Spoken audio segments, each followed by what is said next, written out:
یہ ڈر ہی انسان کو سیدھا رکھتا ہے۔ یہاں فطری خوف مراد نہیں، یہاں اللہ کے مقابلے میں کسی سے ڈرنا منع ہے۔ انسانوں سے ڈر کر ان کی مرضی پہ چلنے لگنا، انسان اور اللہ کو پیچھے چھوڑ دینا۔ لوگوں سے ڈر کر اللہ کے حکموں کو پیچھے نہیں چھوڑنا۔ اللہ کی اطاعت کے لیے اس کا ڈر ضروری ہے۔ یہاں اللہ سے ڈرنے کا حکم دیا جا رہا ہے، اور لوگ کیا کہتے ہیں؟ مت ڈراؤ۔ پھر بنی اسرائیل سے کیا خطاب ہے؟ وَآمِنُوا بِمَا أَنزَلْتُ مُصَدِّقًا لِمَا مَعَكُمْ وَلَا تَكُونُوا أَوَّلَ كَافِرٍ بِهِ وَلَا تَشْتَرُوا بِآيَاتِي ثَمَنًا قَلِيلًا وَإِيَّايَ فَاتَّقُونِ، اور ایمان لاؤ ساتھ اس کے اتاری ہم نے تصدیق کرنے والی ہے واسطے اس کے جو تمہارے پاس ہے، اور نہ تم ہونا پہلے انکار کرنے والے، اور نہ تم بیچو میری آیات کو قیمت تھوڑی، اور صرف مجھ ہی سے تم ڈرو۔ پھر فرمایا ایمان لاؤ اس پر، یعنی قرآن پر۔ کس نے اتاری ہے؟ اللہ نے۔ اور وہ کس کی تصدیق کرنے والی ہے؟ ان کتابوں کی جو تمہارے پاس ہیں، تورات، انجیل، اور خاص طور پر جس میں محمد صلی اللہ علیہ وآلہ وسلم کے اوصاف ہیں، یعنی قرآن کیا ہے؟ یہ گواہی ہے نبی صلی اللہ علیہ وآلہ وسلم کی رسالت پر۔ قرآن کو مان جاؤ۔ اچھا، یہ کیوں نہ کہا گیا کہ نبی صلی اللہ علیہ وآلہ وسلم کو مان جاؤ؟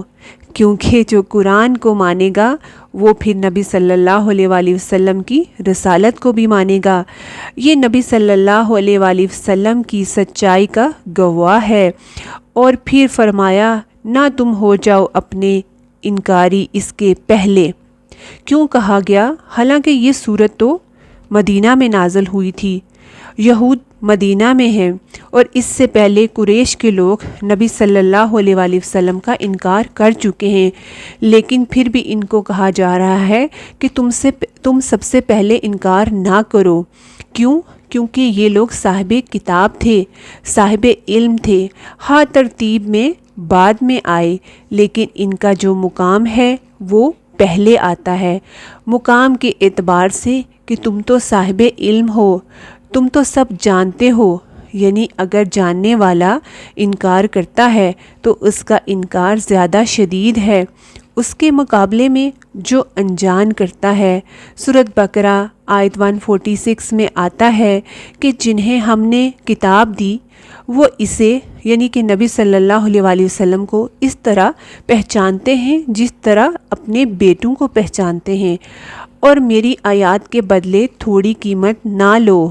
تھوڑی قیمت سے مراد یہاں کوئی نقد پیسے نہیں ہیں، اس سے مراد یہ ہے کہ دنیا میں جو کچھ بھی ہے وہ سارے کا سارا تھوڑا ہے، کم ہی ہے، اور آیات سے مراد یہاں حق ہے، یعنی حق کو مت بیچو۔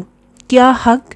یعنی محمد صلی اللہ علیہ وآلہ وسلم کی جو نشانیاں ہیں تمہارے پاس ان پر پردہ مت ڈالو، چونکہ نبی صلی اللہ علیہ وآلہ وسلم کو یہ پہچانتے تھے، آپ کی آمد کا انتظار کر رہے تھے، مگر جب آپ صلی اللہ علیہ وآلہ وسلم آئے تو انہیں ڈر لگا کہ اگر ہم ان کو مان جائیں گے تو ہماری سرداری چلی جائے گی۔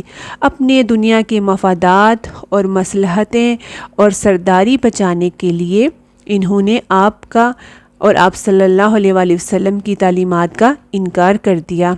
اس سے انہیں منع کیا جا رہا ہے کہ تمہاری کتابوں میں جو نبی صلی اللہ علیہ وآلہ وسلم کے متعلق نشانیاں ہیں ان پر پردہ نہ ڈالو اپنی سرداری کے جانے کے خوف سے۔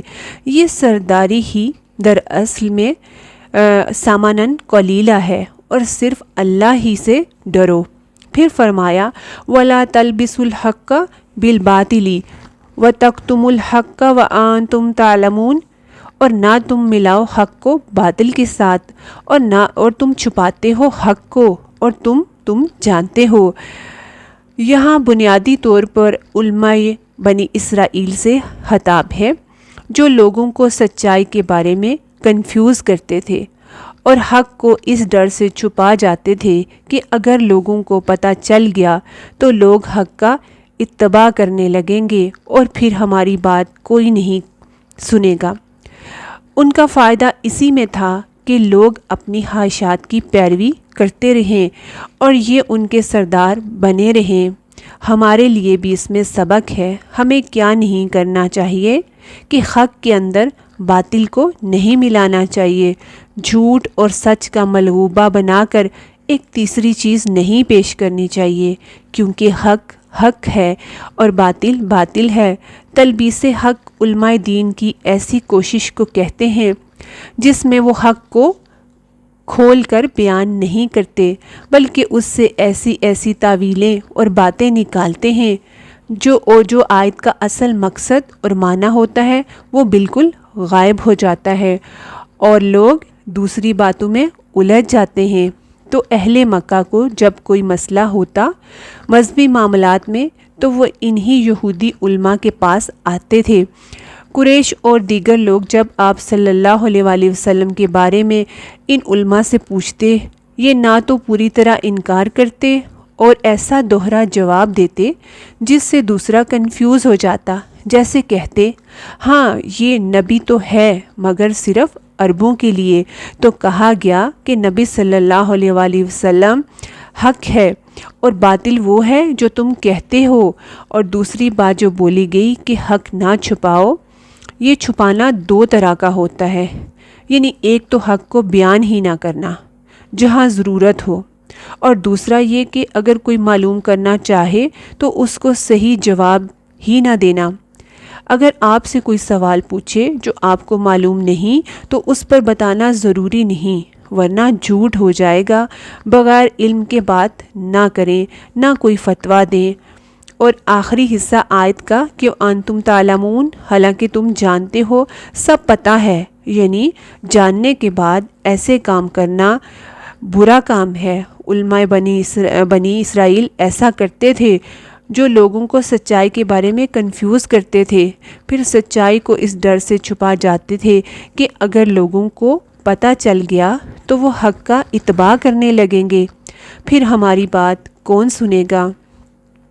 وَأَقِیمُوا الصَّلَاةَ وَآتُوا الزَّکَاةَ وَارْکَعُوا مَعَ الرَّاکعِینَ، اور قائم کرو نماز اور دو زکوٰۃ اور رکوع کرو ساتھ رکوع کرنے والوں کے۔ یہاں اس آیت میں 3 احکامات دیے جا رہے ہیں۔ ایک اقامت صلاۃ، جس میں پہلے بھی اس پر ہم نے متقین کی صفات میں بات کر چکے ہیں کہ طہارت، اوقات کی پابندی، نماز کے ارکان کی پابندی، قیام، رکوع، سجدہ اطمینان سے پڑھنا، خشوع بھی ضروری ہے۔ اور دوسرا حکم جو ہے وہ زکوٰۃ ہے، یعنی ایک خاص مال کے اندر ایک خاص مقدار سے مستحق افراد کو دینا ہے، یعنی زکوٰۃ ایک خاص اماؤنٹ کے مال میں سے خاص اماؤنٹ کو نکالنا ہے۔ جیسے سونے کی زکوٰۃ کیا ہے؟ جب سونا 7.5 تولے ہو جائے تو یہ کیا ہے؟ ایک مخصوص مال ہو گیا ہے، اس میں سے ایک مخصوص اماؤنٹ 2.5% یعنی 2.5% کے حساب سے نکالنا ہے اور مستحق لوگوں کو دینا ہے۔ اور تیسرا بولا کہ رکوع کرو رکوع کرنے والوں کے ساتھ۔ رکوع کرنے والوں کی فضیلت نظر آ رہی ہے۔ رکوع کرنے والوں کے ساتھ تو بعض علماء نے اسے جماعت کے ساتھ نماز ادا کرنا کے معنی لیا ہے، اور رکوع عاجزی کی نشانی بھی ہے۔ أَتَأْمُرُونَ النَّاسَ بِالْبِرِّ وَتَنسَوْنَ أَنفُسَكُمْ وَأَنْتُمْ تَتْلُونَ الْكِتَابَ أَفَلَا تَعْقِلُونَ، تم پڑھتے ہو کتاب، کیا بھلا تم عقل سے کام نہیں لیتے۔ یہاں علماء یہود کو خطاب ہے جو لوگوں کو تو بہت نصیحت کرتے تھے اور خود جب حق سامنے آیا تو پیچھے ہٹ گئے، تو کہا کہ تم کتاب پڑھتے ہو، تمہیں علم ہے، پھر بھی ایسا کرتے ہو۔ یعنی کوئی بھی غلط کام کرنا کتاب پڑھتے ہوئے زیادہ غلط ہے، یعنی جو پڑھیں عمل کریں، یہ کتاب کا حق ہے، جو عمل نہ کرے وہ کم عقل ہے۔ وَاسْتَعِینُوا بِالصَّبْرِ وَالصَّلَاةِ وَإِنَّهَا لَكَبِیرَةٌ إِلَّا عَلَى الْخَاشِعِینَ۔ اگر اچھے کام کرنا انسان کو مشکل لگتا ہے تو کیا کرو؟ صبر اور نماز کے ساتھ اللہ کی مدد لو۔ صبر سے اللہ کی مدد آتی ہے۔ إِنَّ اللَّهَ مَعَ الصَّابِرِینَ، اللہ کی مدد کے لیے اس کی کیا کرنا ہے؟ عبادت کرنا ضروری ہے۔ اور صبر کیا ہے؟ اللہ کی خاطر نفس کو برائی سے، حرام چیزوں سے روک لینا۔ مشکل ہو تو صبر کرو اور مدد کے لیے نماز پڑھ کر مدد طلب کرو۔ نبی صلی اللہ علیہ وآلہ وسلم کا بھی یہی طریقہ تھا، مگر یہ آسان ہی بھاری ہے، مگر ڈرنے والوں کے لیے، خاشعین کے لیے مشکل نہیں ہے۔ حدیث میں ہے، جو صبر کرنا چاہے گا اللہ اسے صبر دے دے گا۔ الذین یظنون انہم ملاقو من ربہم وانہم الیہ راجعون۔ خاشعین کون ہیں؟ وہ لوگ جو یقین رکھتے ہیں کہ بے شک وہ ملاقات کرنے والے ہیں اپنے رب سے، اور بے شک وہ اس ہی کی طرف لوٹائے جائیں گے، تو وہ اس بڑی ملاقات سے پہلے دن میں کئی بار اس سے ملاقات کرتے ہیں، یعنی کہ قیامت کے دن کی ملاقات سے پہلے روزانہ 5 وقت جو ہم نماز پڑھتے ہیں وہ اللہ سے ملاقات کرتے ہیں۔ اللہ سے ملاقات کے وقت ہماری کیفیت کیسی ہوتی ہے؟ اس وقت ہمیں کوئی اور چیز اچھی نہ لگے، ہمارا دھیان صرف اللہ سے ملاقات میں لگا ہو۔ صحابہ ہر چیز سے اس وقت بیگانے ہو جاتے تھے۔ حضرت عائشہ فرماتی ہیں رضی اللہ تعالیٰ عنہا کہ نبی صلی اللہ علیہ وآلہ وسلم گھر والوں میں بیٹھے ہوتے، جو ہی نماز کا وقت آتا آپ ہم سے ایسے اجنبی ہو جاتے جیسے وہ ہمیں پہچانتے جانتے ہی نہ ہوں۔ ہمیں تو سب کام نمازوں میں یاد آتے ہیں۔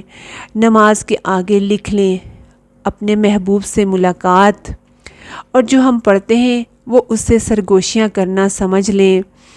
اگر ابھی ہم اللہ سے ملاقات نہیں کریں گے تو ایک نہ ایک دن تو جانا ہے، پیش تو ہونا ہے، تو اللہ کی طرف جانے کا شوق مانا اس کی نمازوں کی حالت کو درست کر دیتا ہے۔ یعنی اللہ کی طرف سے جانے کا جو شوق ہے وہ مومن کی نمازوں کی حالت کو درست کر دیتا ہے۔ اور خاشع کون ہے؟ جو اللہ کی ملاقات کا یقین رکھتا ہے، اور نماز کو اچھا کرنے کے لیے آخرت کی یاد ضروری ہے، اللہ کی ملاقات کا شوق ضروری ہے۔ ہمیں کس کی ملاقات کا شوق ہے یہ غور کرنا ہے۔ اگر اللہ سے محبت ہے تو پھر نماز کا انتظار پہلے کرنا ہے۔ تزکیہ دیکھتے ہیں اپنے لیے، جو بھی آیات پڑھیں ان میں سے جو نصیحت ہے وہ ضرور لیں، اور جیسے منافقین کی جو صفات تھی وہ ہمیں نکالنی ہے، اور پھر بنی اسرائیل سے سبق لینا ہے جس پر اللہ تعالیٰ نے بہت سے انعامات کیے، مگر انہوں نے نافرمانی کی تو سب چھن گیا۔ اللہ کی نعمتوں کو پانے کے لیے اس کے احکامات پر عمل کرنا ضروری ہے۔ السلام علیکم ورحمۃ اللہ وبرکاتہ۔